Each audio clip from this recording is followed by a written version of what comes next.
ஒரு 20 நாள் அமெரிக்க பயணத்தில் 50 மாகாணங்களில் நான் போகணும்னு நினச்சது ஒரே ஒரு இடம் தான். இந்த இடம் சிக்காகோவில் இருக்கிற ஆர்ட் இன்ஸ்டியூட் ஆஃப் சிக்காகோ.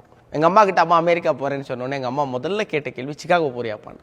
ஏன்னா சின்ன வயசுலேருந்து எங்கள் அம்மா வாசித்து எனக்கு சொல்லி கொடுத்தோம். நான் தொடர்ந்து கேட்ட கதைகளுக்கு பின்னாடி இருந்த அந்த ஒரே ஒரு மனிதர் வீரத்துறவி விவேகானந்தர். 1893 ஒரு சாதாரண இந்தியன், எளிய இந்தியன், ஒரு ஒரு சமய கூட்டமைப்புக்கு பேசுறதுக்கு நம்ம ஊர் ராமநாதபுரம் சேதுபதி அரசரால் அனுப்பி வைக்கப்பட்ட அந்த இந்தியன் வந்து போன இடம் இன்னைக்கும் வரலாற்று சிறப்புமிக்க இடமா இருக்கு.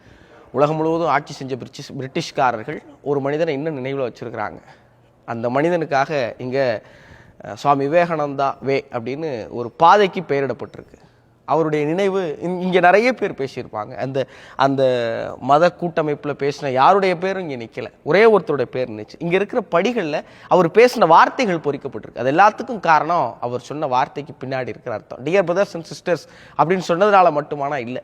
இந்தியான்னு ஒரு நாடு இருக்குது, அங்கே இந்துன்னு ஒரு மதத்தை நாங்கள் பின்பற்றுறோம். அந்த மதம் சொல்லி கொடுக்குறது எல்லாமே ஒன்று தான், அது அனைவரும் சமம் அப்படிங்கிற அவருடைய வார்த்தை.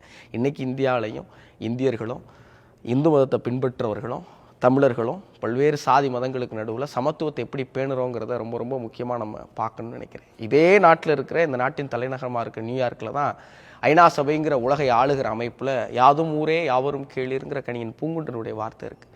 அந்த வார்த்தையும் சமத்துவத்தை தான் சொல்லுது, இந்த வார்த்தையும் சமத்துவத்தை தான் சொல்லுது.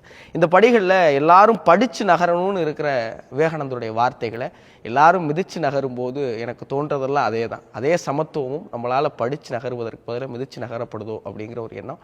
இதை இங்கே வந்து உங்கள்கிட்டலாம் பகிர்ந்துக்கணும்னு விரும்பினேன். விவேகானந்தர் சமத்துவத்தை உலகுக்கு அறைகூவல் விடுத்த இடத்திலிருந்து சமத்துவம் இந்த உலகின் உயிர்ப்புமிக்க சொல் அப்படின்னு சொல்கிறத ரொம்ப பெருமையாக கருதுகிறேன்.